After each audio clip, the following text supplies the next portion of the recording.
湖の島リトルガーデンに潜む影。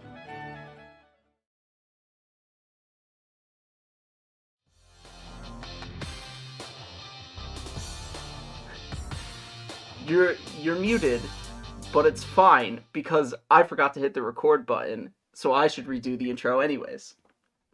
Okay, my bad. Oops.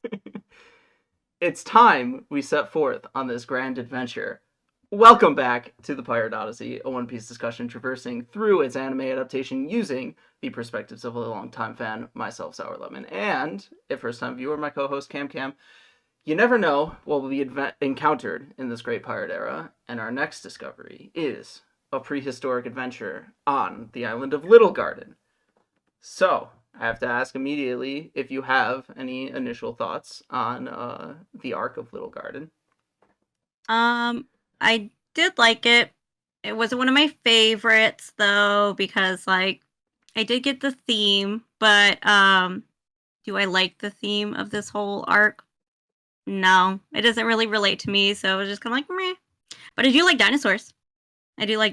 So that was a plus for me. So yeah. This has become known as one of the Usopp arcs, so to speak, because its core theme with the giants essentially speaks directly to Usopp's goals moving forward as a pirate, and also it's like, you know, what he strives to be as a brave adventurer of the seas, and also.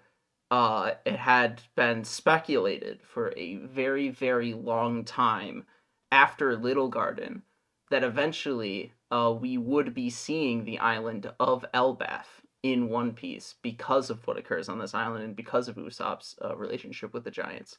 And that, in fact, was actually very recently confirmed. Kind of confirmed. Okay. There is technically still room to disbelieve that we will be visiting Elbaf, but it seems pretty evident that we will be going to Elbaf shortly in the manga. Okay, well, that's exciting because I did like the giants. I can't remember their names. Dory and Bragi. Names?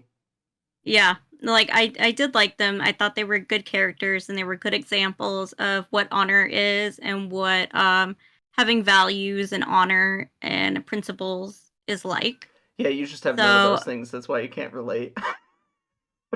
Yeah. Oops. But it's like the whole violence aspect is kind of like what I'm like meh about. Like I'm not you're not into the whole like duels amongst men and like fighting is how you can understand your feelings type. Yeah. That's kind of like I'm whole with like Nami and Vivi who are like I don't care. Like I don't get it. Like I don't like. Let's go. Let's get out of here. I'm like, yes, girls, I get it. I'm the same way. Let's go. So yeah, but they are good examples, and I was kind of thinking, I'm like, are the other giants like this? I do not think so because of what we're told in the arc later. So I would like to see how the other giants are and like what their values are. So in that regard, I would actually say the arc doesn't indicate that the giants would be any different as a whole as like the species, because the entire like premise behind their existence on the island, them being there, essentially revolves around their belief in the god of their island of Elbaf. And how that dictates their values. So if like every giant who comes from or is on the island believes in that same god, it's hard to believe that their values would differ that much from Dory and Bragi. Right, and that's kind of go ahead. Okay, but they are different only in the sense that they actually have bounties on their heads. Right. But we are told that they're like that they were warmongers at one time. So I'm like, did they get that up? Well, I guess they gave it up because like it's not really a thing anymore. I mean, so, they were pirates. Yeah. I mean, yeah. They could have been warmongering pirates, but they were pirates. Yeah. So like I don't know. So like if you have like if you believe in honor, which is to be like respectful, there's unnecessary violence, like I don't know, like being a warmongering pirate is kind of like, you know, a little shaky. But they believe in the honor of like a duel, and honor amongst men, sort of a romantic ideals. That's not to say they don't necessarily think that they shouldn't pillage. Yeah, but I guess. but with Which my is kind of knowledge like, of this series as a whole, I don't think that they are like pillaging pirates. I think the whole warmonger thing might have just been like a premise, and also to a certain extent, world government propaganda. Because of course, like you're gonna issue a bounty on somebody, you're gonna like play them up as a big danger. Yeah, I guess that makes sense based on what we see with like Luffy and Zoro, you know. So yeah, I guess that does make sense. So okay, I guess I do have some hope that they are well-meaning giants. I mean, if the arc itself didn't give you any hope that they're well-meaning giants, then like I don't know what will. Okay, look, but like, are they the only ones that are well-meaning? I mean, like, are they? And like, I don't know. That was just my guess. A whole race of people. Yeah, I'm stereotyping the giants. Like, Yeah. sorry guys, lol. I can't necessarily think of like a specific example off the top of my head, but I feel like with regards to the bounties that like Luffy and his crew get over the course of the series, they have been like the framing behind them has been embellished and by the world government to make them out to be like more dangerous to the average person than they actually are, considering they're, you know, good-natured people. Right. Yeah, I guess that does make sense. So yeah, I mean, I guess that does make me hopeful that, you know, and I guess I am excited. That makes me a little bit more excited to see them, you know? Yeah. All right. So jumping into the plot of the arc proper. So this is the first time that Vivi sets sail with the Straw Hat Pirates as Princess Vivi, with the intention of going to Alabasta. That's now like their end goal of their journey. Yep. And immediately we see that Vivi does not really fit in with them. Oh yeah, she's very like wound up and like high strung, you know? And this is going to be very fundamental to the theme of like the Alabasta saga as a whole, specifically as regards to Vivi and her character, how there is a lot of responsibility on her shoulders, and she's taking so much of that into herself. As you said, she's very wound up and stressed out. And there's only so much you can do when you're sailing on a ship towards the destination besides like effectively sit there and twiddle your thumbs. And the Straw Hats are just like so much more laid back than her. Yeah, and I think she's like, well, the seas are constantly changing, and we got to keep an eye on it. Like, how can you guys be so laid back? And Sanji comes out and is like, oh, I made special drinks for everybody. And she's like, are you guys serious? And Nami's like, you know, don't you feel so much more at ease like when you're with a crew like this? So it's nice that Nami is giving her some reassurance because of, you know, Nami was kind of in the same situation. She was very high strung. She was in a very stressful situation. So she knows how Vivi feels. And so it's nice to get some reassurance, especially from a woman, you know, so who knows how she feels. Yeah. From like the only non-insane person on the ship. Yeah, honestly. Outside of her greed, at least. Yeah, and like Zoro says something like oh, where I can't remember like when he says this, but he says something like, oh, we're used to scheming women around here. And I'm like, Zoro, misogyny, God, you can't be saying stuff like that. The only reason I don't bring up like the gender dynamics of it being like both Nami and Vivi being women and them relating to each other is because you see throughout One Piece as a series, it's generally not very concerned with gender dynamics, in the sense that like it treats all of its characters, for the most part, primarily as characters instead of trying to um have a relationship between them and their gender, outside of the obviously trans or otherwise non-binary characters that show up. Right. And I have noticed that as well, and especially like from listening to like other YouTubers kind of talk about what Oda has said like about women. And like this, like if you're a woman and you don't like this series, like it ain't for you, so like go away, kind of thing. And he's like, I guess some women have this, it's kind of off topic, but like some women have complained to him about like the way women have been portrayed in the manga, and he's like, I get a lot of fan mail written to me from women complaining. And so he's like, I never get any men writing me like because men don't like to write or something. And I'm like, so men are illiterate now? Like, okay.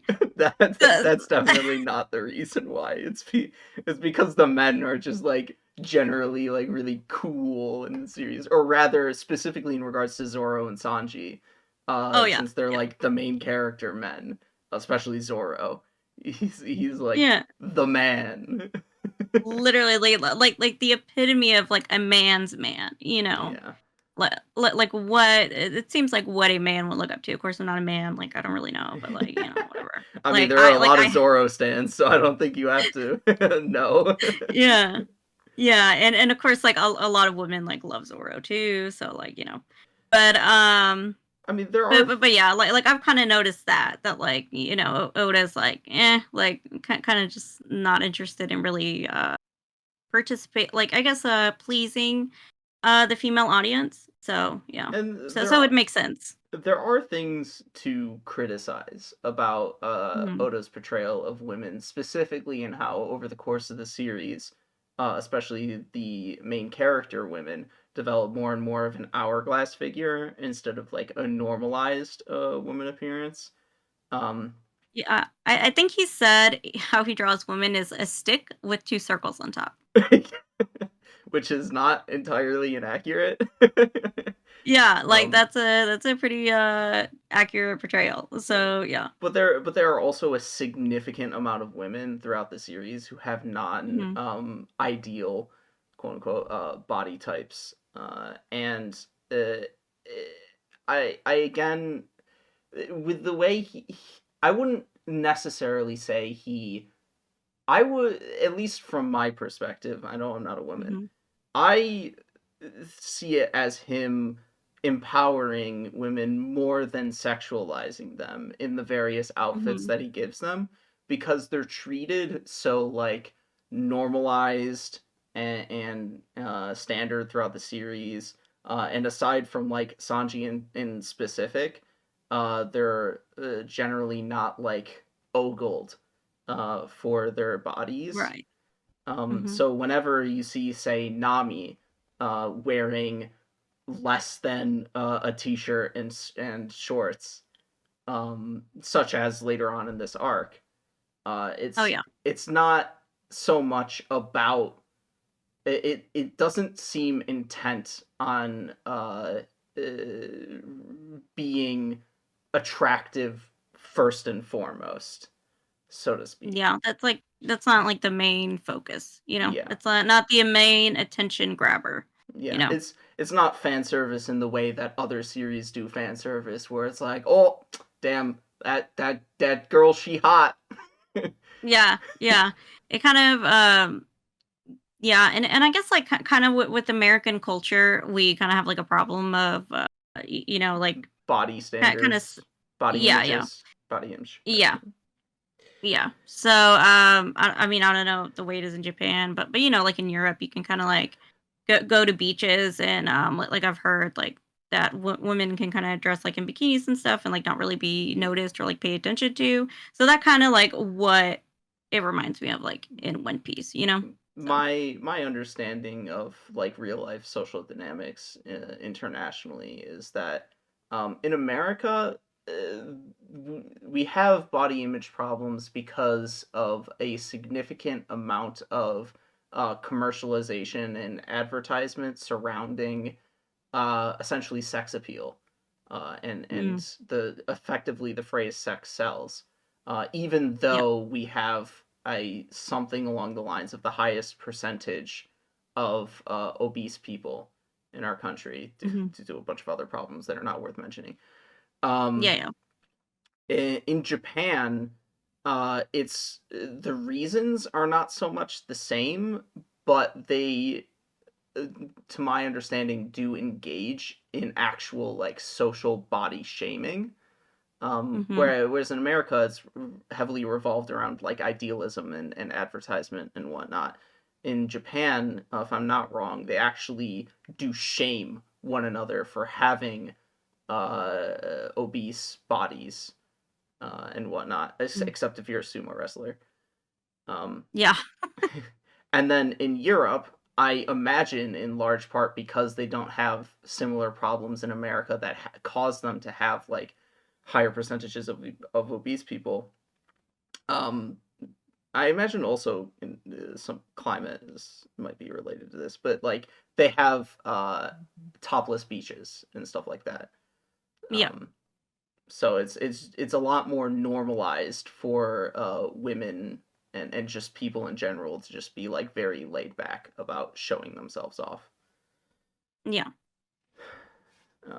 I could be wrong on some elements of that, because I'm filthy American, but I mean that's what I've kind of noticed as well.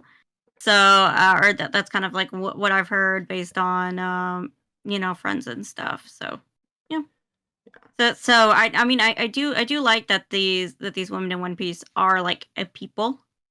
They're not it's kind of the difference of like wanting to be perceived and being like not perceived, I guess, like when you're out in public, it's kind of but that's like a whole nother discussion about if you want to be perceived versus not perceived by other people. But in general, over the course of the series, I think Oda commits more to extremes on both sides of it, of the hourglass side and on the non-standard side. And you'll really start to see where that begins to take place on an island called Amazon Lily, the island of women. Back to Little Garden, though. Okay. Well, and if I am disappointed, I'm gonna blame you for disappointing me and Sauron, because Sauron and I had this discussion as well. So both of y'all are wrong. Forget it. Game over. So yeah. You know what? If the woman says that it's not empowering women, all I can sit back and be like, you know what? You know more than me. Be like, y'all are mansplaining. Try again. Only men are allowed to be right in analyzing media. No, only I am allowed to be right. Just me, okay? Sorry. So Sour's just wrong. Yeah. So the bit in particular that sort of makes Vivi feel this way that I want to point out to is Karoo and how he immediately hops on board with how the Straw Hats are acting. Karoo being Vivi's pet. I don't want to say pet duck, but like sort of best friend duck. Her like companion and all this, duck. Like her sidekick, like it kind of reminds me of like those these like girly like kids shows that I used to watch when I was little, where like each like girl boss had their own little like sidekick pet, you know what I mean? And so like when you would get the dolls, you would have like the sidekick pet with it. So that's what Karoo reminds me of. Is this like the Barbie television series? It's like there is it's Dora, like strawberry like strawberry shortcake, or like trying to think what else. Oh, like the Flyleaf, not Flyleaf. That's the band. Fly Girls. Yeah. And anyways, that's a whole other thing. But that's what it kind of reminds me of. So or even Sailor Moon. I think it's Sailor Moon. Like, Sailor Moon. They have little kitty cats. like it's magical girl shit. Yeah, they all have like the pet that is like the reason why they're able to transform. Yeah. So yeah, kind of like that. I think it strikes me more analogous to like Dora the Explorer and Boots the monkey though. Oh my god. Yeah, Even almost, though Boots can actually speak, whereas Karoo cannot. Yeah, but I love him. He's just a cute little ducky, and like Sanji gives him like a little drink, and he hangs it around his neck. Yeah, I was gonna get to that, but he has a lot of funny bits leading throughout the series, throughout the saga. In this one in particular, so Sanji gets all the drinks for everybody. And Karoo, he even gives one to Karoo, and Karoo drinks it out of a straw. And, like, all of the Straw Hats are impressed that this duck is able to drink out of a straw. Yeah, well, I think they teach him how to drink out of a straw, because he doesn't know. Yeah, they teach him how to drink out of a straw. And he's just living life, you know, and the poor Vivi is so stressed out. He downs, like, 10 glasses of the drink that Sanji prepared. Yeah. And he gets all and I think the drink is blue, so yeah. Y'all are matching. I'm pretty sure it was more of a green. Really? I remember it being blue, but you know, whatever. Maybe I'm colorblind. But as you noted, as a result of them teaching him how to drink out of a straw, from now until the end of the Alabasta saga, he will always have a little barrel around his neck of a drink with a straw in it, so that he can always drink, whether it be water or something else, while they're so you can always stay refreshed. Yeah, so he can always be refreshed. Yeah. It's adorable. I love him. I mean, he's not like super useful. He wasn't super useful in the past arc, but you know, he's still cute. So we stand. He has his useful moment in Alabasta itself.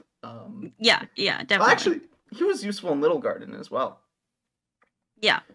Oh yeah, he was. Yeah, he comes through. He comes through in Little Garden. Yeah. But in the last arc, it's just like, you know, like it was for a bit. So yeah. Yeah. And also, before they actually get to Little Garden itself, we do have an introduction scene of Mr. 3 and his partner, Miss Golden Week. So yep, I dislike them both as people, like down to their soul. So yeah, that's the thing. I personally think Miss Golden Week is like fine as a person. She's generally apathetic to everything happening around her, but Mr. 3 is obviously, at least right now, just a massive dick. But more importantly, his character design is very funny. Yeah, it's just like his hair is like a perfect 3 on top of his head. I'm like, what? I'm like, I want to know what kind of gel he uses. You know, like I need some of that gel to hold my curly hair. You know, like and good for him. And you'll see. Oh my god, he probably uses his powers. You know, yeah, he uses his wax powers to fucking keep his hair in that shape. Yeah. But you'll actually even see after he stops being associated with Baroque's works, he still has a 3 on his head. His hair is still in the shape of a 3 for some reason. You know, it's iconic. It's camp. He just has to keep it. You know.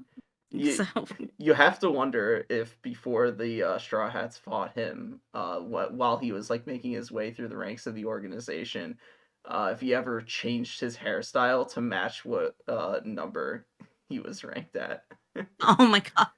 Yeah, can you imagine? Yeah, I can totally see that. Yeah.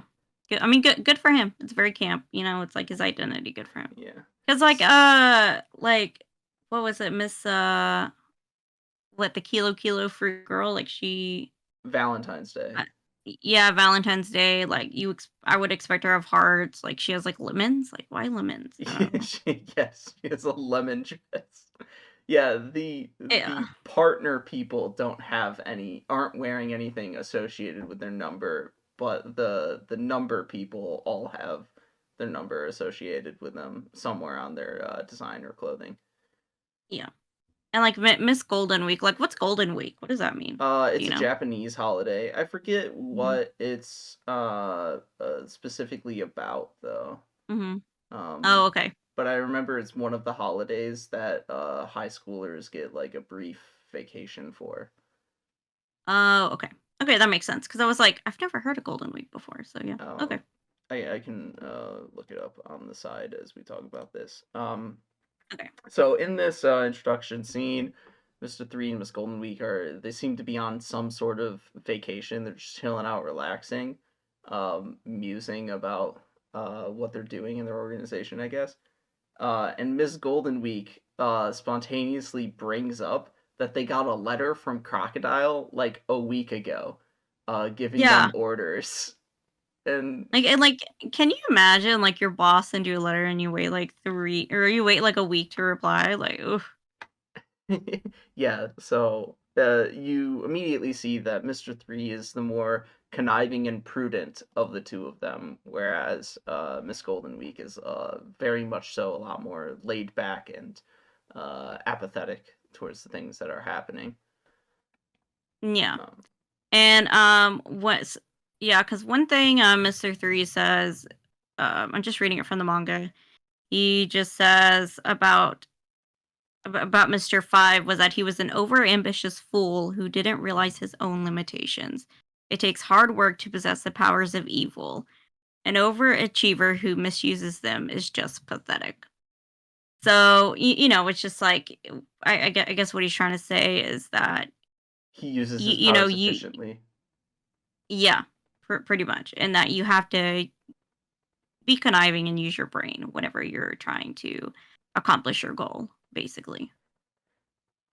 Yeah. Which I do like. I do like that in villains who are conniving and kind of work behind the scenes, who to achieve their goals. I do like that in villains. So it makes things interesting in the story.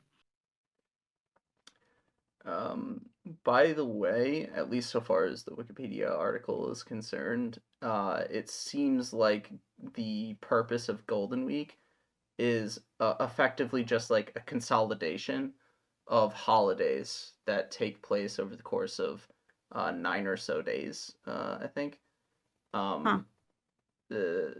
That most regular like business people and, as I mentioned before, high schoolers have off during this time. Okay, good for them. Yeah, so, if only we could get something like that in America.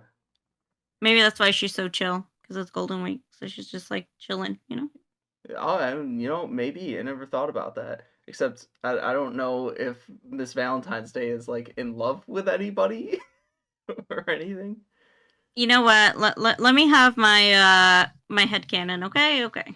I'm glad we had this discussion. And Vivi as Miss Wednesday, I suppose I can make that make sense. Wednesday is hump day, and Vivi is certainly going over a hump in her life. Oh yeah, for sure. Poor thing. She's currently in the midst of it all. Yeah, definitely. So, yeah. But I do. Yeah, I mean, I was excited to see their powers and what they were going to do. So, yeah. I mean, that was my first initial thought, I guess, on them as villains. I tried to sometime later before it was actually revealed ask you what you thought Mr. 3's power was, and you couldn't get it. Even though he sets his own hair on fire.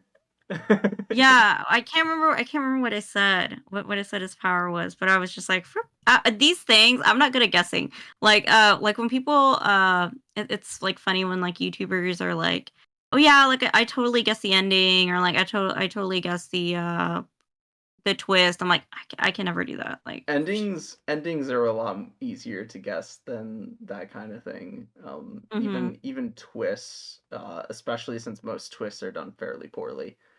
And are not original. Yeah, no. Especially in One Piece. Like in One Piece half the time I don't know what's going on. Like I'm so lost. I feel so lost half the time. It's not until like the end of the arc to where like I can form my thoughts and piece the puzzle together to where I'm like, oh, okay, it makes sense now. Okay, got it. The story itself is straightforward, but because there's so many different like weird elements to it. Yeah. It's just yeah, and yeah, there's so much stuff going on. It's just like which is why like I can't really get into action movies, because there's just too much happening. So yeah. I mean, I wouldn't liken the experience of watching One Piece to like an action movie necessarily. Okay, but the element of like there being so much stuff going on screen and like so many wacky things happening, that's kind of the thing. It's just action movies are typically way more serious than One Piece is. One Piece is so incredibly unserious. Yeah, I guess, but So, I mean, I don't really like comedy movies either, so there's that. You just don't like movies. I like romance movies and dramas. I like K-dramas. So yeah, that's kind of the thing. One Piece has a lot of romance for adventure. Okay, yeah, which I do like. I do like the adventure aspect. Yeah, it's also like worth noting.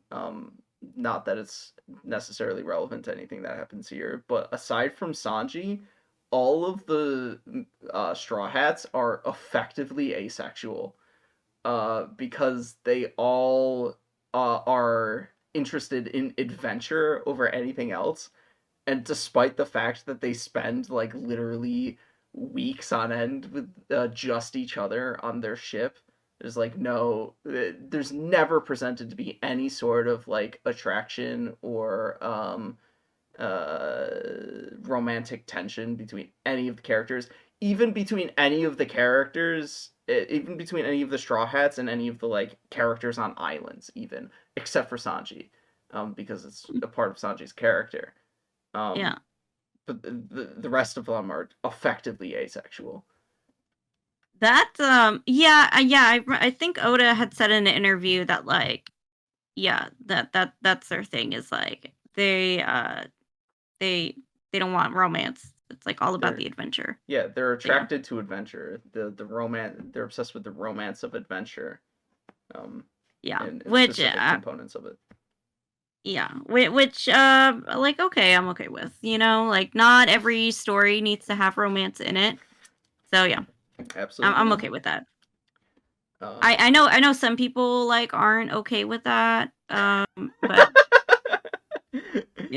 those people can just fuck off and not watch One Piece, all right? and it's not just with One Piece. I've heard that with like several shows who don't have like a lot of romance elements in it. They're like, oh, I want romance. I'm like, then watch another series. Like I don't understand. It just wouldn't add anything to One Piece. It would only detract from One Piece. At least in my personal opinion. Yeah, because like there are a lot of shoujo that do have romance and adventure. So I'm like, go watch those, Like shoujo gets very messy and like bloody and like violent too. So like go watch those, You get your romance, you get your violence, you get your adventure. I'm not sure I've seen many violent shoujo, but sure, pop off. I mean, there's some 90s shoujo that are like really, really crazy. So yeah. If people, you just gotta know where to look. If people want romance, the thing I'll point to Mushoku Tensei, man. That series has got a lot of romance. I can't with Mushoku Tensei. Yo, I can't. I watched that. Like I watched that with you, and I was like dying half the time. It was the romance, and it was so awkward. I mean, that's the point, though. It made me cringe. A secondhand embarrassment. I mean, it's not exactly relatable in regards to the circumstances in which Rudius like exists as a person. Him being a 30 to 40-year-old like virgin who doesn't know how to like interact with women just like at all. But it is a lot more realistic, so to speak, than most other romances, in that like romance is awkward, man, regardless of how experienced you are at it, realistically. I guess it just I never found it to be awkward, but that's just me. All right, but okay. But I'm not a dude, so I don't know. I'm not a bro. What do I know? I guess. And we're talking about One Piece, not Mushoku Tensei, so fucking Anytime you can squeeze in Mushoku Tensei, you do. It's my favorite show. What can I say? So they actually now approach the island of Little Garden, whose name is a sort of like play on words. In that you have this island that's been isolated in time. It's got like a bunch of prehistoric creatures and plants, flora and fauna, and all that jazz. And so, especially to the two giants that currently live on it, it is a sort of little garden within the world that people can like play on. I tried to find the particular line of dialogue / exposition that explains it in the show, but it wasn't. I couldn't really piece it together. It was like weirdly strewn about the show. I think it's in the manga somewhere, but because I did read it. But yeah, it's not all that important. The more important part is that it's got a shitload of volcanoes on it and a couple of massive porous-looking mountain rock structures. Yeah, you're like, hey, aren't those caves interesting? And I'm like, I guess. Isn't it cool that there's like these huge rocks that are like very holy? You're like, I don't know, sure. I hate when you do that. Oh my god, it drives me nuts. I'm like, what am I supposed to see? I don't get it. I see nothing.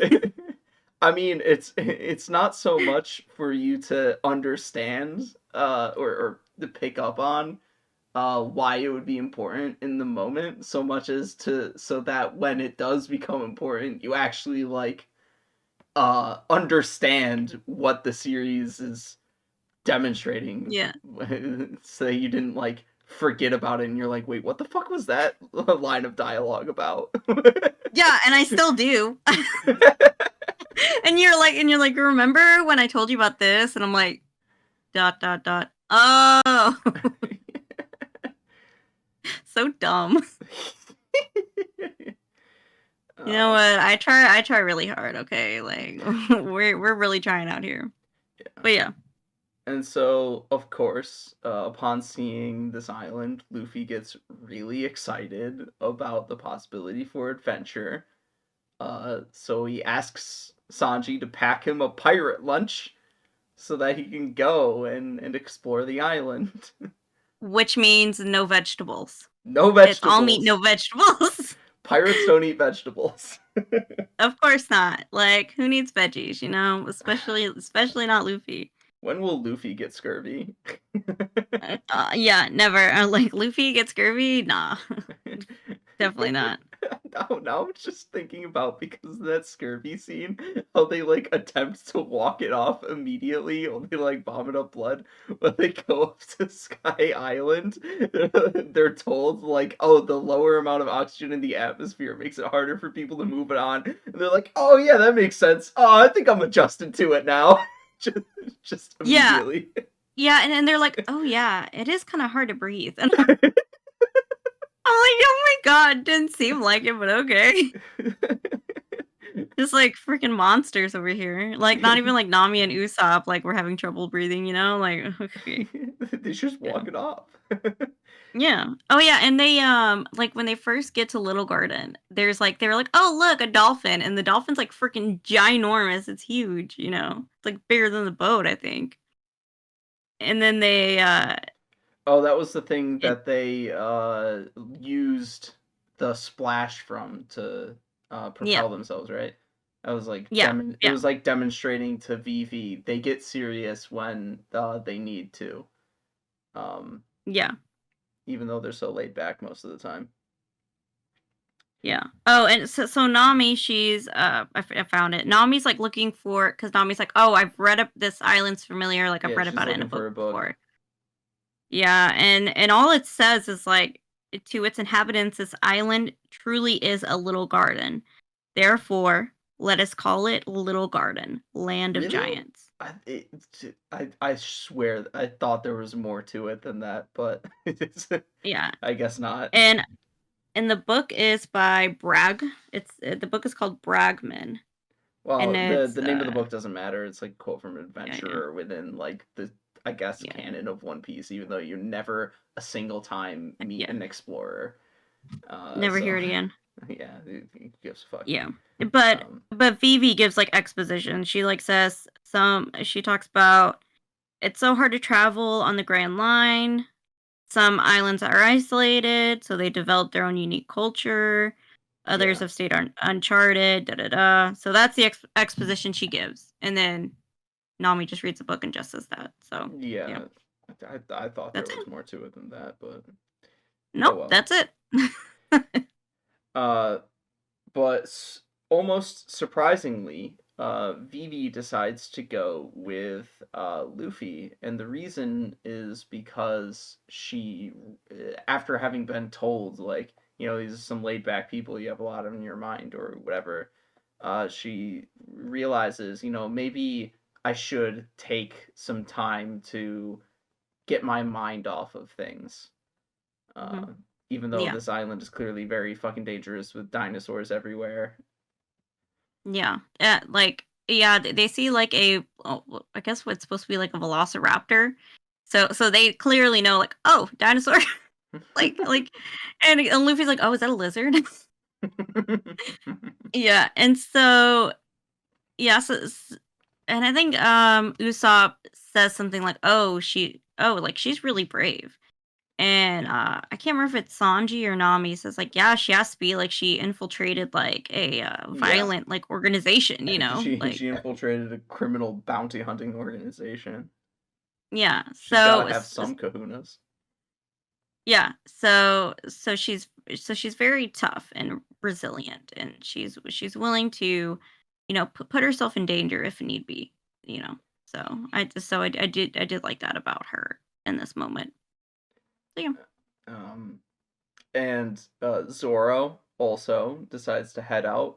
In his case, To take a walk. Yeah. Sanji tells him to get supplies, and Zoro antagonizes Sanji, saying that he'll get something that Sanji would never be able to get.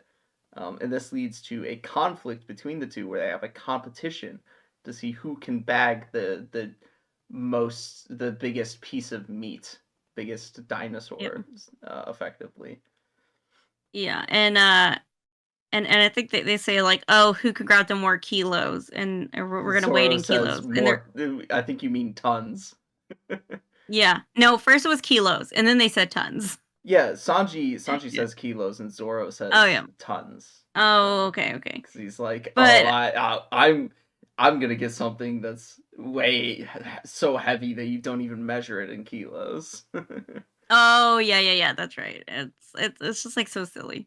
But Sanji immediately is like always ready for like we see in Baratier that he's like always kind of ready for a fight, like, or he's always like on his toes, and I think he tells Zoro like, oh, what, those are fighting words, like, huh, you want to fight? Well, it's more so that the two of them they're competitive, don't get along, or at least are like very competitive with one another.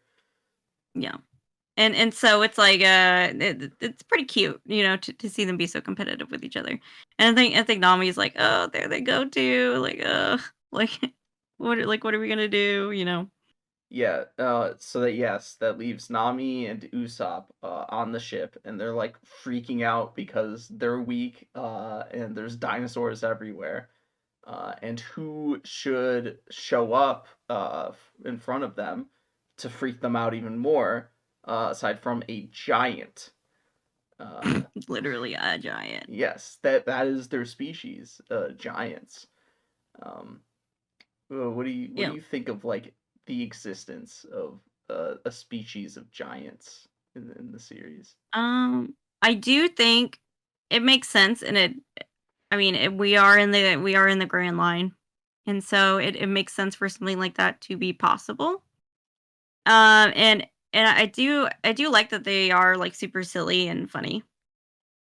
So yeah, they are pretty great. So giants in particular, but also a variety of other like characters and species across One Piece have unique laughter. And I cannot remember the particular laughs of Dory or Bragi. But I would do it, but like I don't want to embarrass myself, so I think I'll pass. I think I'm gonna pass on that because those laughs, those annoying laughs, will forever stay in my head. So yes, yeah, I do recall you. I asked you about them, and you thought they were both unpleasant to listen to. So unpleasant, because like they both have like the same cadence, but ugh, but like they're different, and ugh, I hate it. I don't like any of the laughs in One Piece. Like I'm so sorry, but they're just so annoying. I mean, you've heard Blackbeard's laugh at this point. You also don't like Blackbeard's laugh? No, I don't. Damn. I'm so sorry. I mean, I'm such a hater, I also didn't point it out at the time, and I don't think it was like super prevalent. Whereas when you see Blackbeard later down the line, they really start like emphasizing the way he laughs. Mm-hmm. In any case, everybody starts or they start bonding with Bragi. I think Bragi is the one that Nami and Usopp encounter. I thought it was Dory, but maybe not. Was it Dory? I don't know. They're like the same person. Literally. And the other one, Luffy and Vivi encounter, and they all like have a good time with one another. They bond, they relate, they party. Especially wine is shared on the front of Nami and Usopp. Yeah, and it's like I think he asks for ale, and he takes down like a T-Rex. Yes. And gives, and he's like, yo, look, I got dinosaur meat, and of course, like Nami and Usopp think they're gonna be eaten. Yeah, and the way that Luffy and Vivi encounter the other one is Luffy's playing around with a bunch of Brachiosauruses. He gets eaten by one.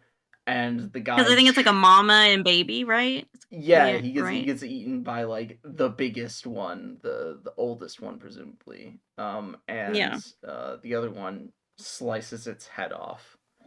And so Luffy just kind of like goes down its throat and then just like pops out on the other side. Yeah. And yeah, it's so funny because Luffy and him get along so well, and I think Vivi is like, wow, they're acting like best friends, Yeah. and it's because Luffy can get along with anybody, it doesn't matter who you are. I think Luffy is also like telling him stories of their adventures so far as well. Yeah, and so of course, like when you've been stuck on an island for like 100 years, like it's probably nice to hear some stories. Yeah, so of other people's adventures. Yeah. So through these conversations, we learned the two of them have been stuck on the island for about 100 years, and more importantly, the reason why is every single time a particular volcano erupts, they duel one another. To see who will come out on top of their duel, and they've had a draw every single time they fought. I don't remember the exact number, but it's a fucking lot. It's a lot. I can't even read the number. I'm sorry, but I don't know how numbers work. Yeah. Obviously, from playing Library of Ruina, I don't know how numbers work. Numbers are hard. Yeah. So yeah, but I did like how, and like I said, I can't tell which one is which, but how one of the giants does say that they do live by a code, and they do have honor in a fight. It's the Warriors Code. Yeah, Warriors Code. And so I kind of looked up what, because honor can mean, is it has different meaning in each like separate situation. Honor can mean something different for like family, relationships, like in a traditional fight. And so kind of what I got from it is like usually in a fight, and particularly in this one, is that they have a fair, just, and respectful fight. There's no unnecessary violence. They show respect. There's no like underhanded attacks, Yeah, no And outside interference. I mean, if you right. don't know what an honorable duel is just by like thinking about it, man, I don't know what to tell you. Apparently, I don't like I said, I don't condone violence. but but yeah, and I do like that, and I think it's very important to have or to know your values and your principles in life. And so they were able to kind of teach a lesson to the audience and to Usopp, you know. So Usopp wants to become like a man, basically. And I would say that usually it's your father who kind of teaches you how to be a man. I assume, like I said, I don't want to assume anything. I'm not a man. Usopp is fatherless. I don't like Usopp's father. I have said this already. I don't like his father for abandoning him. Like, if you are a father, be in your child's life. God Almighty. Also, dads And teaching teaching their sons how to be a man is like a mentality of like 30 plus years ago. okay, well, Like we have as a society, except if you're like a fucking traditionalist Republican or whatever, mhm. Well, understand that like what it means being a man and being taught how to be a man by your father mhm. is not like an well, actually healthy mindset. Well, I do come from a Hispanic background in a like Mexican American background. So to us, like, family is super important. Like like it's usually fathers do stay in their, of course, like every family is different. I don't want to stereotype, but Well, like that's it's not even what you know I'm getting at. It's more yeah. so that like the understanding of manliness is not or an obsession with manliness is not a healthy Well, one. yeah. Well, in Hispanic households, like, manliness is like a big part of the culture. And yes, there is like toxic masculinity in the culture as well. So like that's a big issue, but that's like a whole nother discussion. But usually in like our culture, it is the case that, like, your father is involved with the sons and the daughters too, but mostly with the sons. They teach you kind of like what honor is. So yeah, that's why I mentioned that. Um, And so like Usopp is kind of fatherless, like mostly parentless. And so like he didn't really get he wasn't really taught uh like the honor, or like how to be a warrior, like how to be, or how well, to be in like a brave adventurer. right in And his father would have been the perfect example to do that because his father is a actually pirate. is a brave adventurer. Yes. Yeah. Um, Yeah. and that's the reason Usopp looks up to him. It's not so much about like actual masculinity or manliness as it is Mhm. about being a brave adventurer, a brave warrior of the seas. Mhm. In Usopp's words. Yeah. Um, I guess I probably thought of manliness because I do associate kind of like it's fighting yeah, and it's duels with it men. yeah, it's also like a colloquial way of referring to the type of person that Usopp wants to become. Not Mhm. so much like literally this is something that a man should be in particular, but so much as like it's like a colloquial association of being brave and being uh, brave. Is just associated with manliness in the sense Yeah. that's And called. of course, I think I think we do not need to kind of deconstruct that notion, of course, in our society, and not so much apply it to a gender, but like of course, I kind of applied it to in this case because Usopp doesn't have a dad, and like his dad would have been the perfect example to teach him, how to be a brave warrior and how to be a, like a brave warrior of the sea, as he puts it. And to be fair, I don't think it's Oda or One Piece's intention to associate in literal gendered way manliness with being brave. Well, I mean, maybe because like, in Japan, like the nuclear family is pretty important. So you never know. I mean, Japan is basically like America too, so.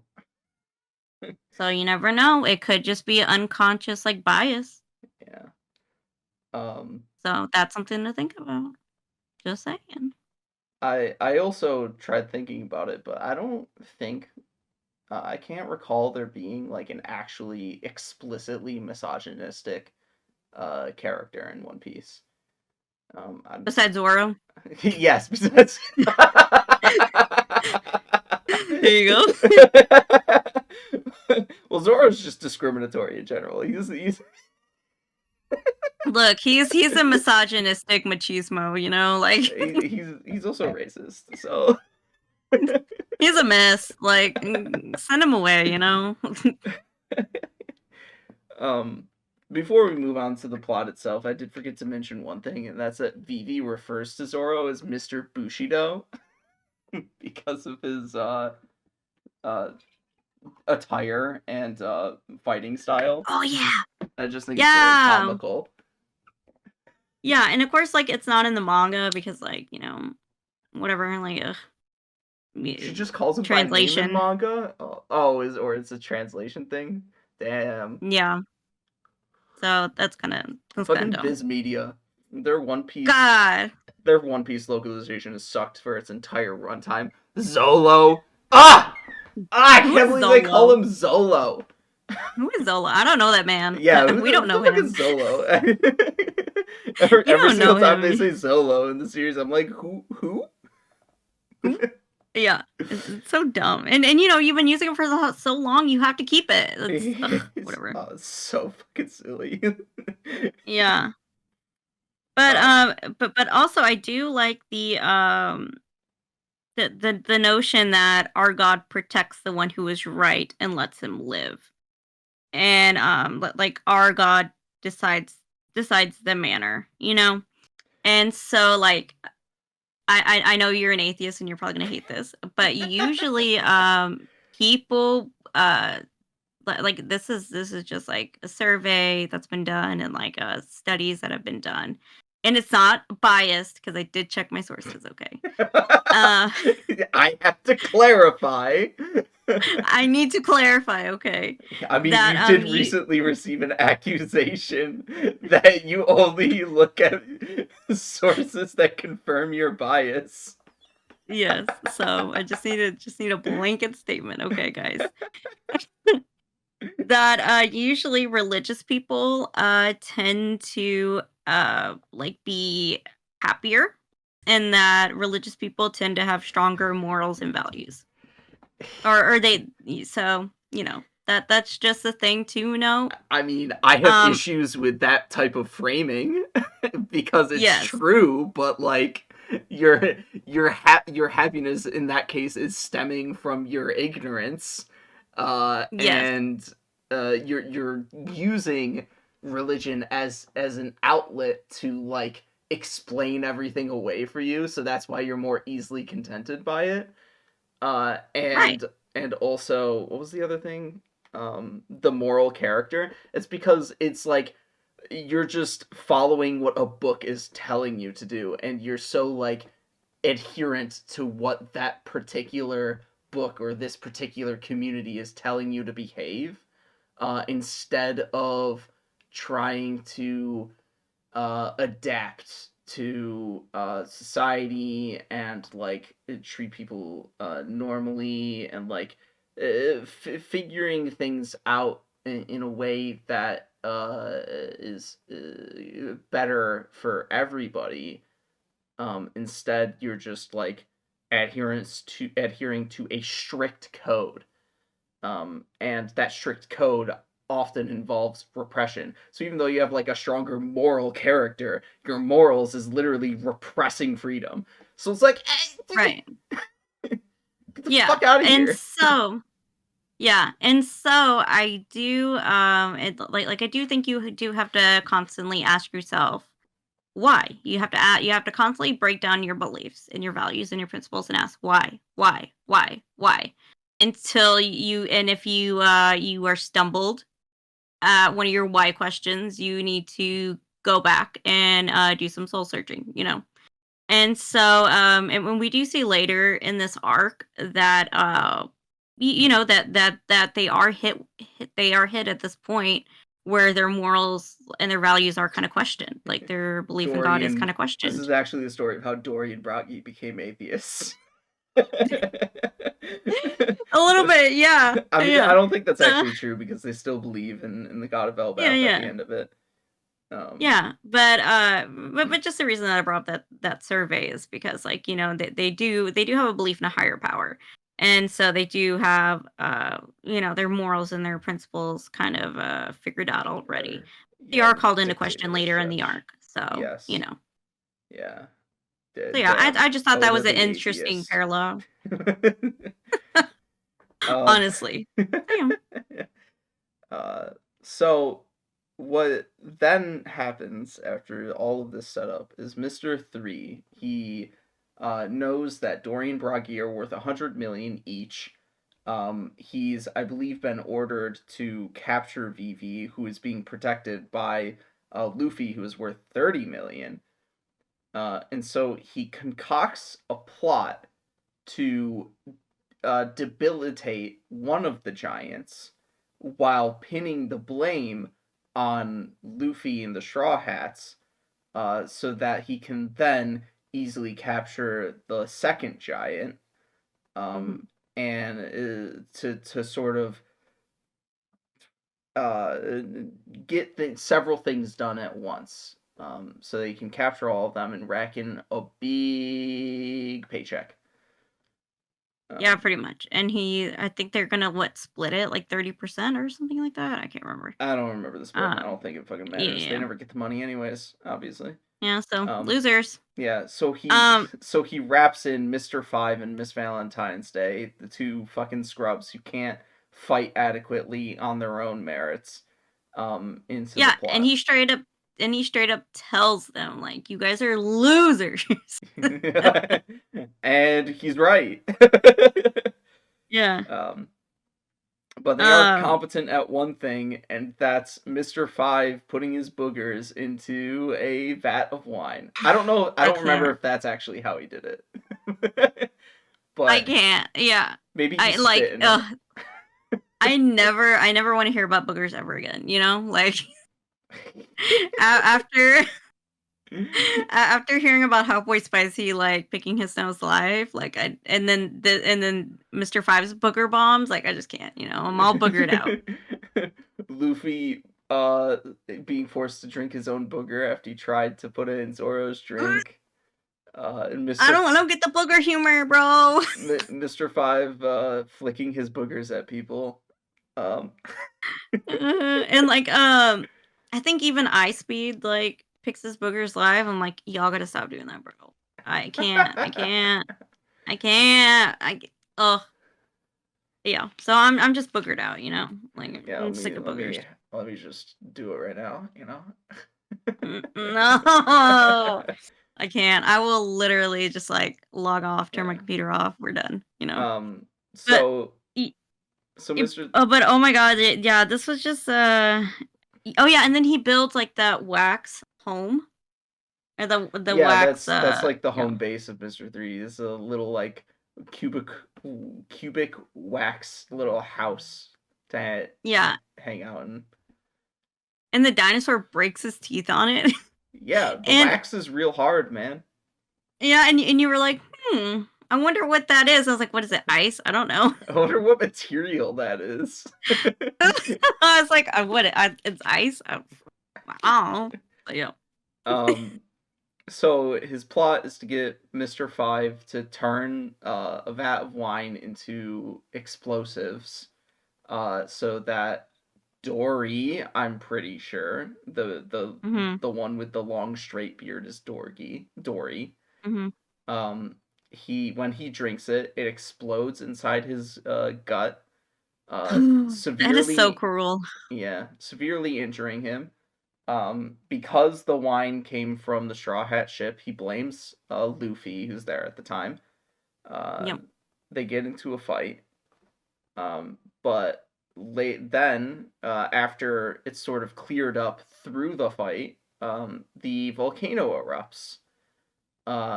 And instead of taking a break to like heal or whatnot, under the understanding that this is like what the god of Elbaf chose for them or whatever, he continues forward with the duel, knowing he's gonna lose, and he pins Luffy underneath the giant porous rock so that he can't get involved. Yeah. And he says, if I didn't show up now, it would tarnish my name as a warrior. Yeah. And to lose my good name would be to lose my very self. For honor. Honor. And so I like I said, I do like that sentiment, because I do think that your honor and your belief system should be that strong that if you kind of betray your morals and your beliefs and your principles, that it should hit you that hard, like that's how strong you should believe, like, in yourself, Yeah. So, yeah. So naturally, Bragi wins the fight, and he erupts into tears, which is very interesting. What do you think of the meaning of those tears? God, that was so sad. I felt really sad, I think my initial thought was that it could have been a sense of relief and also a sense of sadness. Here they have been on this island for 100 years, and they've agreed to duel. They've set up rules for themselves to fight in an honorable way. So they have this kind of big connection with each other. And all of a sudden, like, he kills probably, his friend, the only person he was on this island with. So Or do you think injured, yes, at least. Yeah. So he does win the duel, but what cost, kind of thing. So yeah, it's like a very bittersweet moment for him. I actually don't even think in that sense, but more so that it he won the duel, but like he's realizing that it didn't actually feel good to win the duel. Like he's sad that the end result actually was the death, or at least severe injuring, of his best friend, effectively. yeah. Yeah, So, the only person that he has been on this island with, it's sad. Especially when it's very evidently obvious, he figures it out very quickly that the guy was severely injured. And so there's been some kind of shenaniganry that happened. And very shortly after, and Mr. 3 shows up, and he's like, are those tears of joy? And Bragi's like, what the fuck would you know about what these tears mean? Yeah, I think he calls him, like, a swine, like, you little swine. Yeah. Which he is. I mean, he's very, and like in his eyes, he has, he's stolen his victory. He's stolen his honor. He has, like, disgraced him and his friend. Well, that even comes later than this interaction, after he starts turning him into a wax statue. Oh, okay, that's later. Okay. Yeah. Okay then. Oh, wait. I get so mixed up because there's always so many things happening. Yeah. But it is also interesting to point out this dynamic between Mr. 3 and the Giants, in that Mr. 3 is this schemer, whereas the Giants have duel honorably in their fights. Mm-hmm. Yeah. It's like again, it's a clash of like value system. So, yeah. So like what do you value most, Yeah. Like it's a question for the readers and the watchers. Like Yeah. I mean, I don't know if maybe a younger audience would get it, but it's a good question for older audiences, Yeah. So we have a bunch of things that happen effectively simultaneously. You have Mr. 3 capturing, first of all, Bragi, and pinning him to the ground. You have him manipulating uh Usopp Nami, and Zoro, so that he can capture Nami and Zoro. He like puts up wax statues of other members of the Straw Hats to like trick people into going different directions so that he can discreetly capture them. And he has Mr. 5 and Miss Valentine first assault Karoo to try and find the location of Vivi. You have Karoo refusing to give up that location, refusing to speak out under all sorts of being exploded, and getting pressed kilotons or whatever, I guess. Yeah. And then also they chase down Usopp, and they blow up Usopp and Luffy, try and make it so that those two can't interfere with anything that Mr. 3 is doing. Yeah. And like this is so stressful. Like I felt so sad for everybody, honestly. I like especially Karu, because he's just a little duck. I'm like, he's a little duck and you're gonna be so mean to him. Like They were so what mean the to heck? the duck. But the duck was so brave. It's a brave He was a little duck. he's a brave little duck, like good for him. Like he was not gonna compromise his best friend. He was not gonna compromise her safety. Like good for him. He has good values and morals. Good for him. And so Mr. 3's ultimate plan or goal, I suppose, is to turn everybody into statues, wax statues. Yep. And so he creates this gigantic, like, pumpkin twirly machine thing. It's so ugly. Yeah, and traps the 3 humans inside of it and Bragi off to the side of it. And to sprinkle wax dust over them so you can get living statues. Yeah. Again, they're hideous. That candle. It looks like, I can't even tell. Like it kind of looks like a cake, and like the pumpkin on top looks like a cake topper, but it's just hideous. I'm like, Oda, you can come up with a better design. I don't understand it, but you do you, boo boo. And Zoro's takeaway from being trapped in the thing is that he needs to train so that he can cut anything from any position. Because he stands there and he can't cut through the wax because he has no leverage. Yeah. And so like he just chops his ankles. Oh my god. Yeah. So at first Bragi tries to escape on his own, and kind of succeeds because he's big, strong, giant man. But thanks to help from Mr. 5 exploding him over and over and over again. I think at this point he might have been using his like breath pistol, his revolver, that he breathes in to shoot his air, however the fuck that works. Oh yeah, that's right. Yep, that's right. Gross. That or it was more pointless. Again, gross. Well, it's not that gross to shoot your breath at somebody.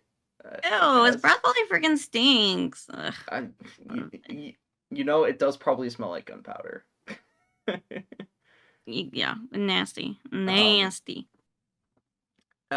So he so Mr. 3 like stakes Broggy to the ground. He sends giant stakes through each of Broggy's hands and feet. Limbs. Yeah. And Zoro offers to him one last time, do you have any fight in you? Because what I'll do is I'll cut off my own legs and I'll cut off your arms and legs and we can take a stand without our limbs. And Broggy's like, you know what? Fucking sure. It's not like it's not like any better ideas, rather. And he'd rather not go down like that. At this point, he also knows that Mr. 3 interfered, and that's the reason he originally broke free from his constraints too, is because Mr. 3 bragged about how he interfered with their duel. And this is when Broggy has his like existential crisis. He's like, how fucking dare you? What is this? What the god of Elbaf like really wants? What have we been dueling these 100 years for this to happen? Yeah. It's very sad. Because he decides like who wins and what's fair, so yeah. And that's and that existential crisis can be like really like, as we can see here, it's like really shocking and like soul crushing. Yeah. Like to question everything you have ever believed in. So you really feel for him in this moment. And so Zoro manages to get halfway through his legs before Luffy and Usopp show up. After Karoo dug Luffy out of his pinning underneath the giant rock, and Usopp out of the ground after he was pressed into the ground by Miss Valentine's Day.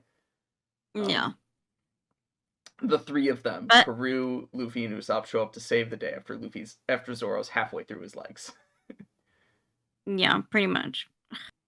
That was so. I'm like, Zoro, you're so dumb. Why would you cut through your legs? Oh my god! Like, I was like, what are you gonna do? Better like that than being fight on numbs? A statue.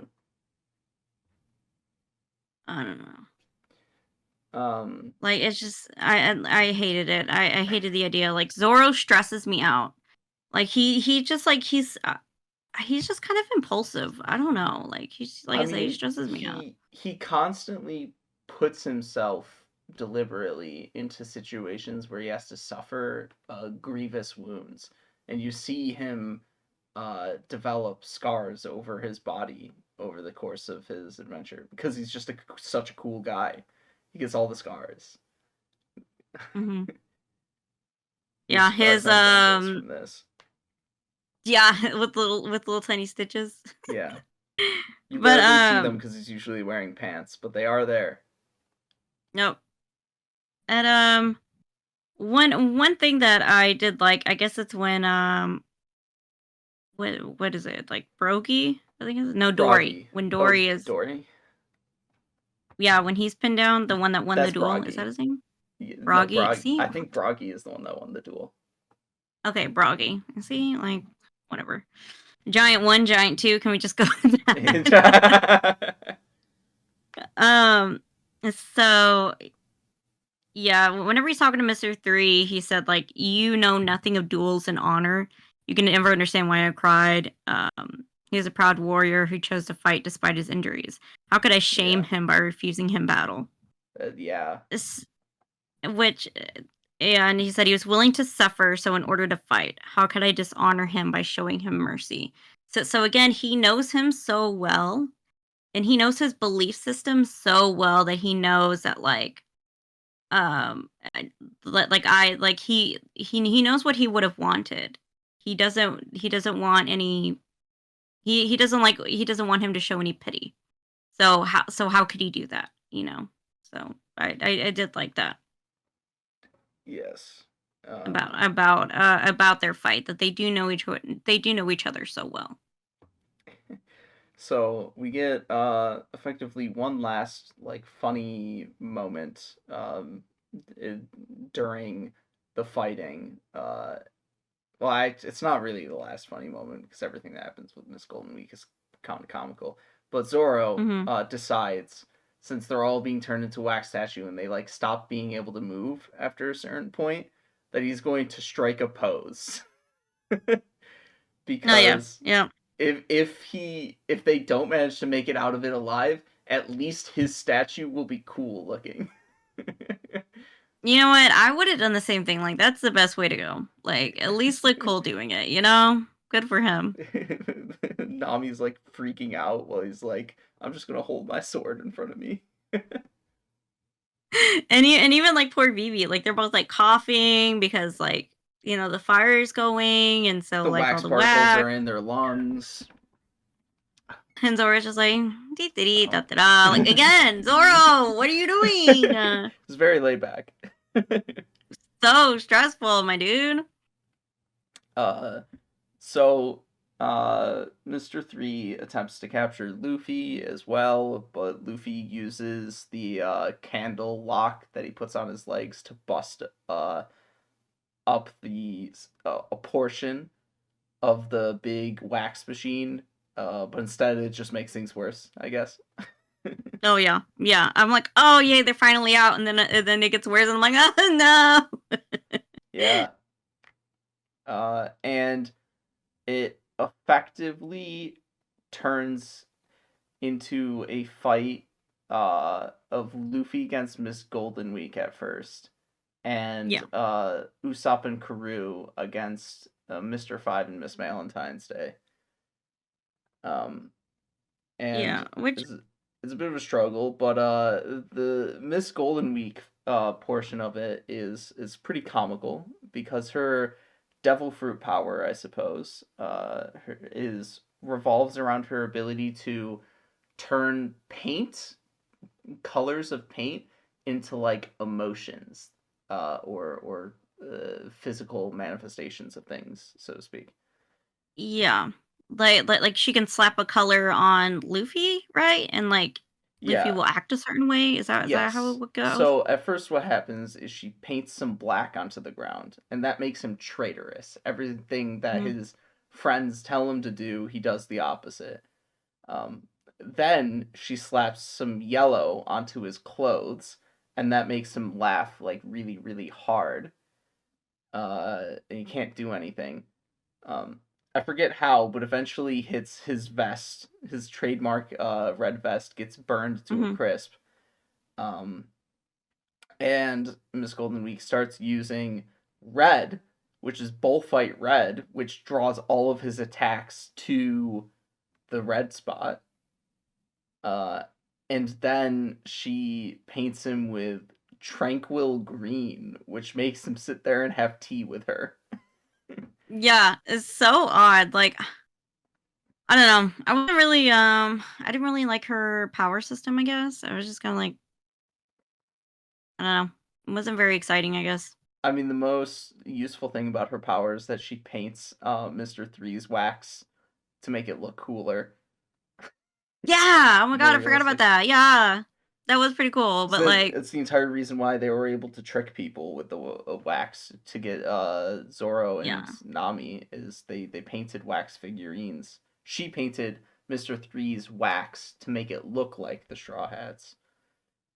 Yeah, and she made him look really realistic.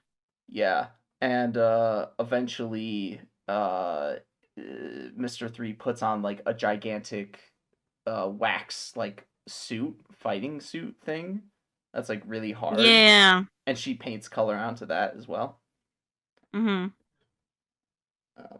Again, like I was just like, that's kind of dumb, but okay. Yeah. I just wasn't, I don't know. I just like, I wasn't about... clever and entertaining. I thought it was interesting. I don't know. I just wasn't about it, I guess. I don't know why. It just, it was like very silly. And he didn't last very long either, I don't think. Like, it didn't seem very challenging. I don't remember. After they broke everyone free, he didn't last very long. We'll get to that. But Usopp essentially develops a plan. He realizes, oh man, it's all made of wax. So if I make it all really hot, then it will like melt away and we can win. So he has Karoo wrap like a rope around the a rope coated in oil around the big wax giant thing, and Luffy lights the rope with Mr. Three's hair, and it causes a gigantic flame explosion. Which I did think was cool. I was really, rooting for Usopp Yeah, in this it was moment, cool, but it also doesn't make any fucking sense. Because it's not like the wax disappears after you melt it. It's still there. Yeah. It still has to go somewhere. So, in addition to the flames having to be like so hot that it would like burn your skin, it would burn you alive. The wax, which would absorb that heat, would then be so hot it would burn you alive. In addition to them having wax inside their lungs, which wouldn't go away even if you burned the inside of their lungs and melted it. So it just doesn't make any sense. Okay, I guess I can kind of get it, but like I don't know, it was cool. So like it was cool. The rule of cool. All right, if it's cool enough, it doesn't have to make any sense. Doesn't have to make any sense.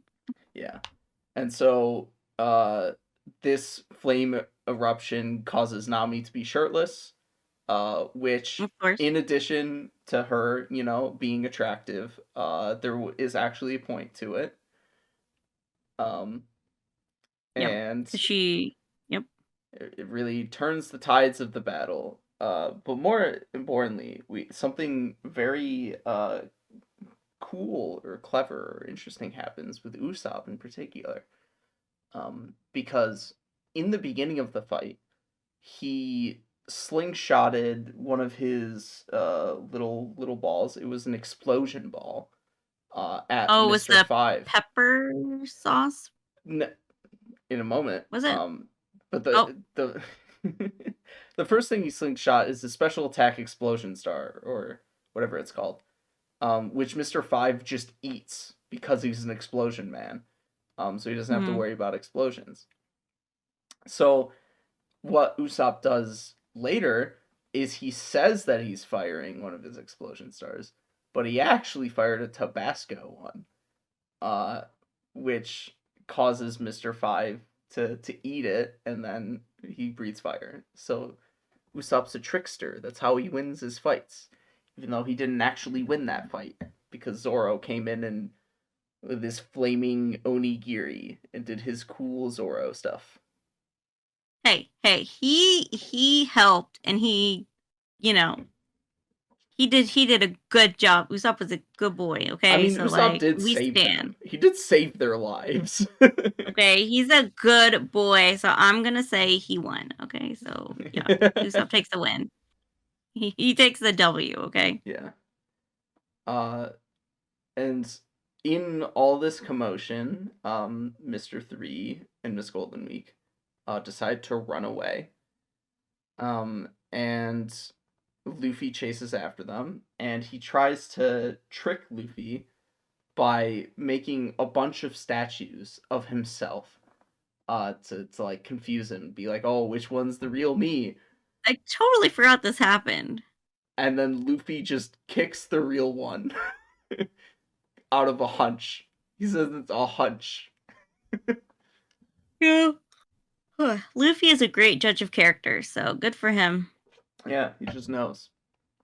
He just knows, Yeah. He just has a great intuition. Good for him. And so they win. That's the end of story. Just cool stuff happens in the fight. It's neat. Yeah, and Luffy says, anybody who'd spoil a battle of honor is no man. I'm like, that is right. Mr. 3 is no man. You tell him, Luffy. Yes, Queen. Tell him. Queen. Yes, Queen. Yeah. But there's one name that's been missing this entire time, and that's been Sanji.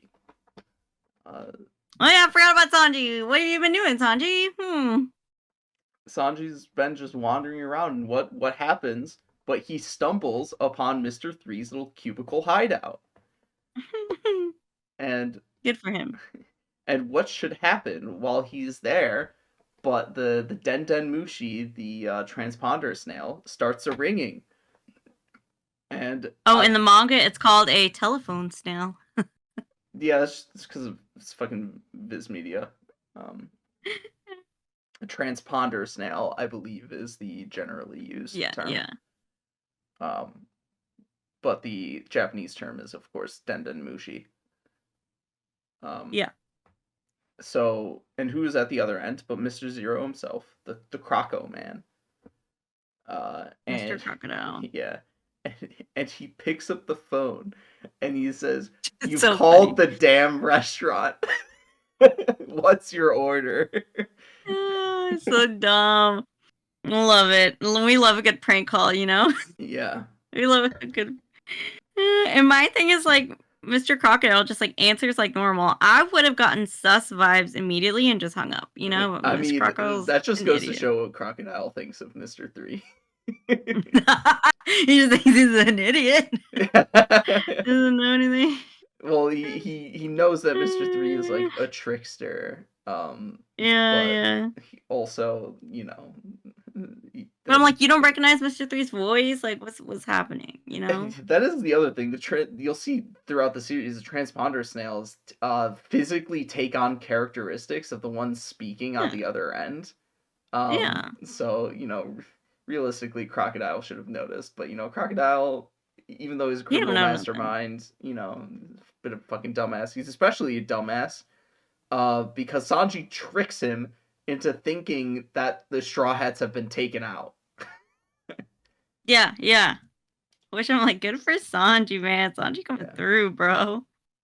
And to Crocodile's credit, he does have a sort of backup plan. He asks Mr. 2 to go out and eliminate Mr. 3 and verify that this is the case.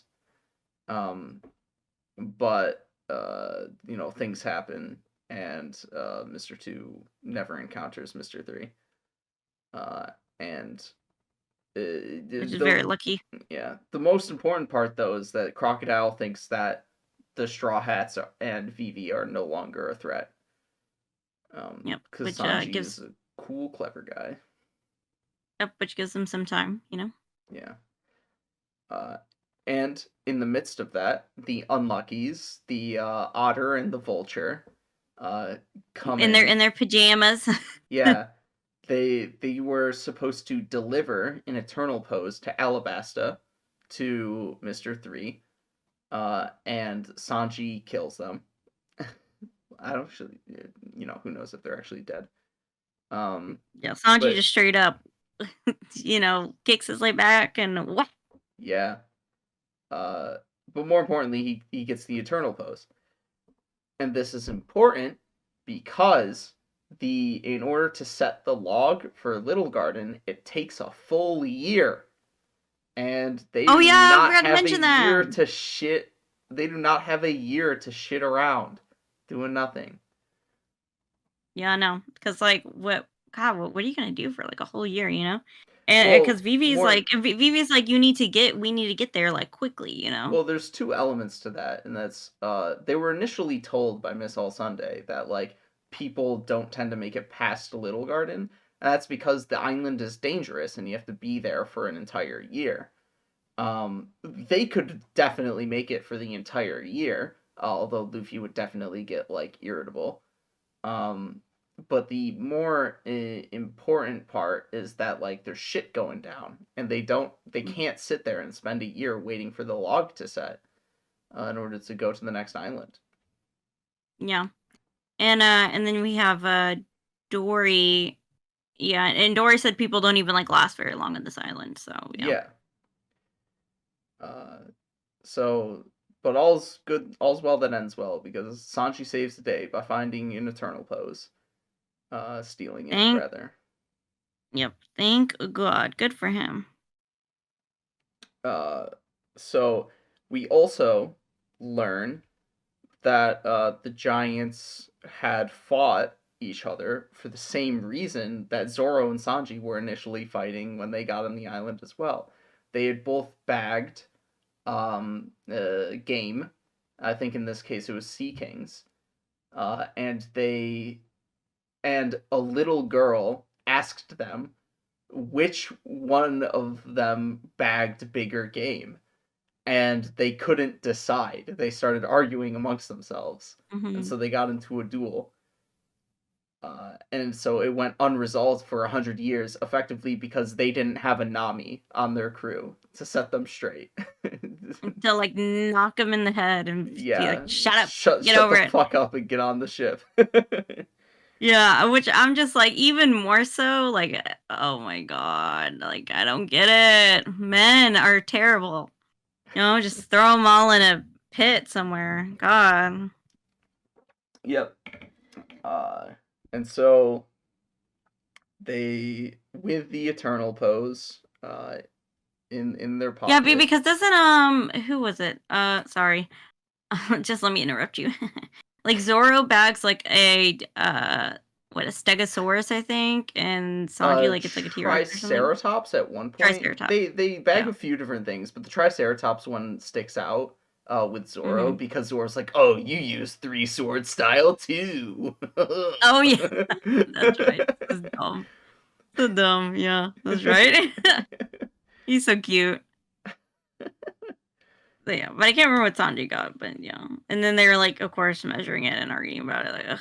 Yeah. Because they're like, oh, mine's longer. Oh, but mine's girthier. Oh, but yours, the meat on yours wouldn't be worthwhile to cook. It's like, yeah, like how am I supposed to cook that? Yeah. I'm like, you wouldn't even know if you could cook your own dinosaur. Come on now. I don't know, man. It's Sanji. He knows. He's like the best chef. Well, I mean, like if the giants could cook dinosaur meat, I mean, like I guess it'd be fine. So yeah.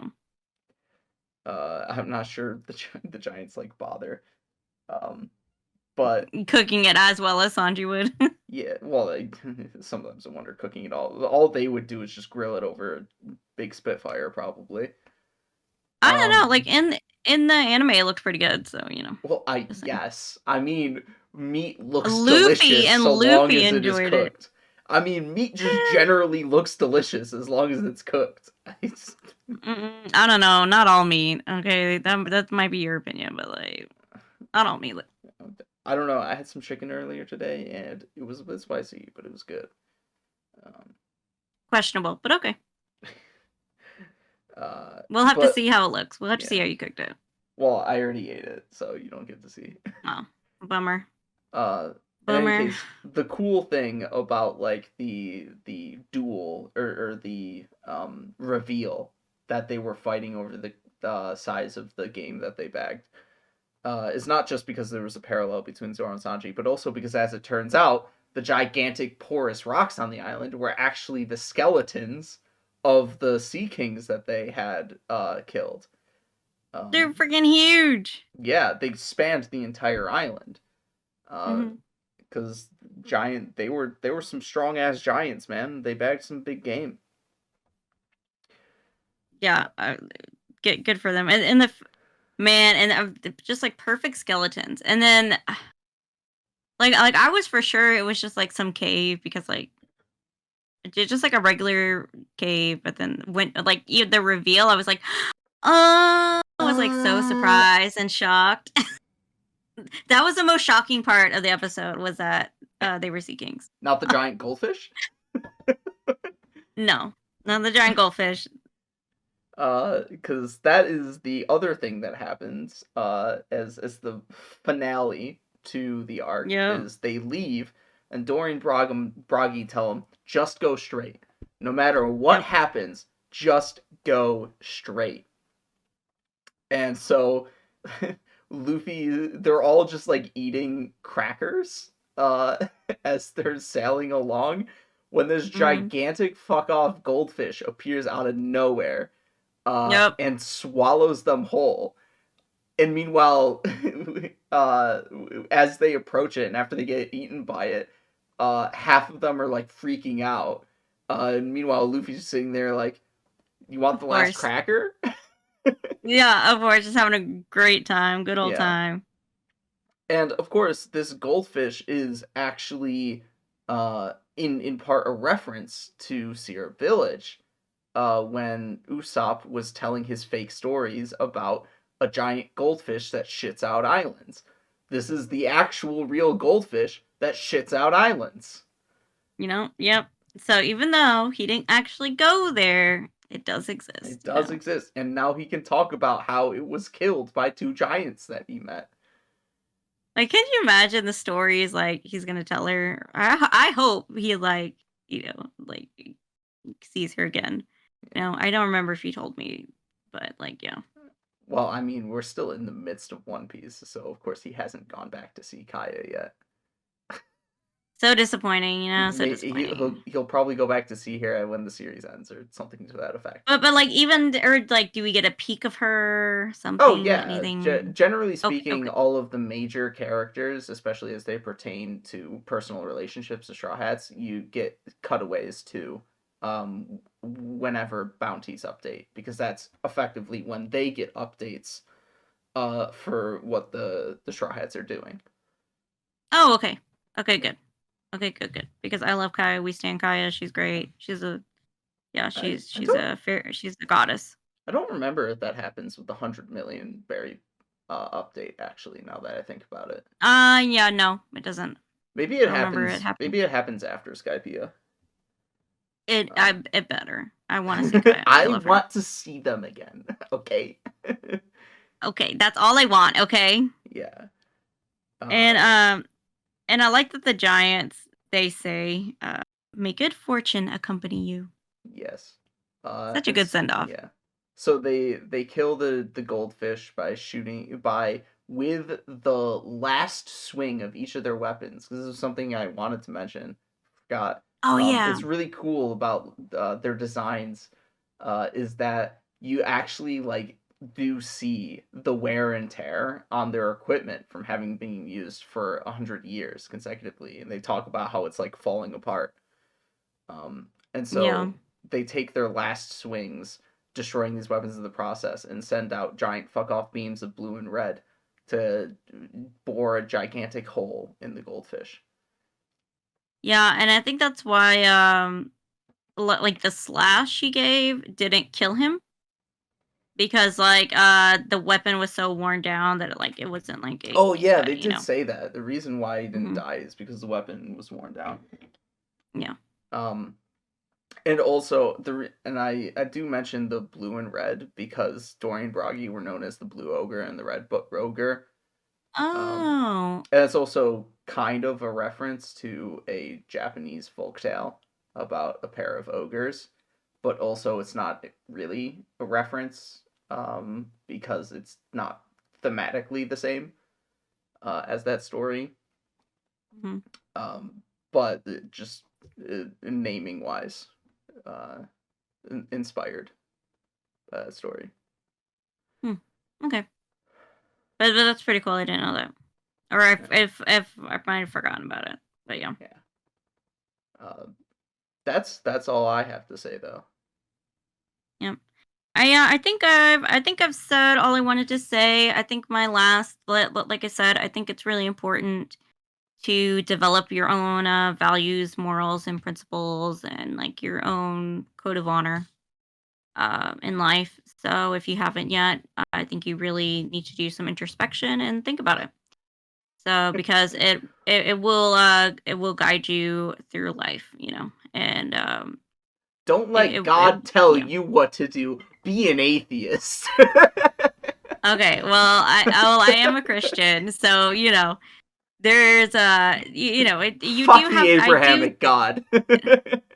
I do think as a Christian myself that you do have to have, like, a healthy balance, and things. So yeah, like I said, you do have to constantly ask yourself why. How do you, as a Christian, react to the phrase Allahu Akbar? I don't know what that means. God is great, but the God Allah from Islam, and instead of the same God but from a different religion, God from Christianity. I'm not. I think he has a different name in Judaism. Yeah, it's Yahweh. Oh yeah, Yahweh. But Yeah, all but the same God, three different religions.